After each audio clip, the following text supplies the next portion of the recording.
Welcome to the village of Glenview, Illinois, where beauty meets subtle prestige and quality of life is high. Joel Holland here, talking about Glenview, Illinois. Oh, and I live here, I work here. I'm incredibly biased about this neighborhood. So even though I knew all of the areas, all of the schools, all of the housing stock, my family chose to live here. Why did we decide to live in Glenview? Or why should you? Glenview is ranked in the top 25 best places to live in Illinois by niche.com. And Glenview is ranked as number 36 in the richest cities or the wealthiest cities in Illinois, according to Forbes. Glenview public schools are all ranked in mostly the A categories. The parks and playgrounds are extremely well funded and maintained. There's endless outdoor activities and nature preservations, tons of health and fitness options. Glenview is some of the ideal places to live no matter where you are in your life. So what do you need to know to live here?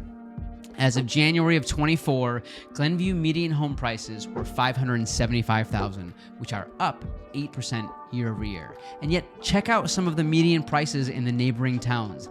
Glencoe median price is $1.3 million, which is 126% higher than Glenview. And just to the east, Wilmette is $845,000 median home price, which is 47% higher than Glenview. So median prices to live here are substantially lower in Glenview, and maybe we just say, okay, well, maybe it's just less desirable. Maybe there's just less demand. Well, let's check out seasonal close sales in 2023.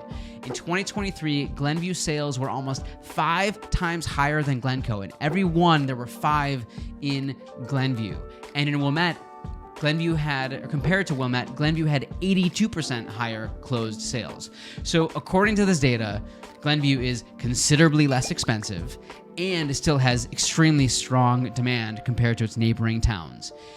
As a real estate agent, as a value buyer, this means this is an incredibly value-oriented housing opportunity for those who want great neighborhoods, great amenities, great schools, more housing choices, and lower prices. That sounds exactly like a win-win-win value proposition to me.